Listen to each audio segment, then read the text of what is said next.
Когда ханы Махмуд и Ахмед разделили отцовское наследство, то Ахмеду достался восток, а Махмуду – запад Орды.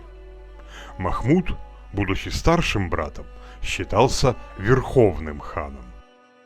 Но в 1465 году Махмуд потерпел разгром на Дону от Хаджи-Герая, и Ахмед перехватил его первенство. Отныне главным ханом стал Ахмед, а Махмуд поселился в Хаджи-Тархане, где впоследствии и умер.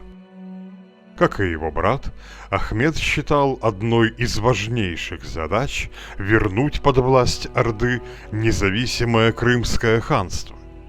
В отличие от Махмуда, он добился этого, хотя и очень ненадолго. Когда весной 1475 года крымские беи взбунтовались против Менгли-Герая и свергли его с престола, Ахмед сразу воспользовался этим. Он сумел возвести на трон в Крыму ордынского ставленника Джанибека. Казалось бы, Ахмед достиг цели.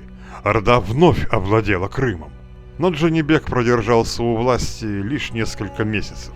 Вскоре он был изгнан, а Менгли-Герай вернулся на престол. Тогда Ахмед решил восстановить утраченный авторитет в другом бывшем владении Орды, Великом княжестве Московском, которое, как и Крым, тоже вышло из-под контроля Сарая.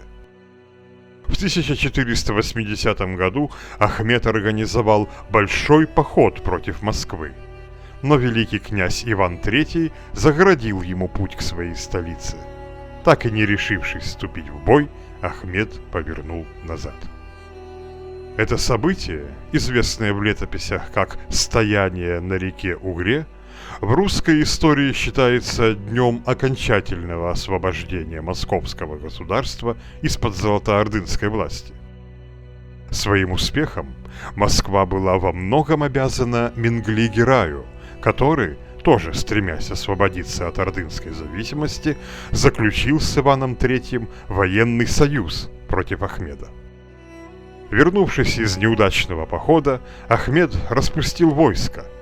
Пользуясь этим моментом, на его плохо защищенную ставку напали сибирский хан Ивак и ногайский предводитель Ямгурчи. Они убили Ахмеда, видимо, из опасения, что Орда, потерпев провал в попытках вернуть себе Крым и Москву, теперь перебросит силы на покорение своих бывших подданных в Сибири и в ногайских степях.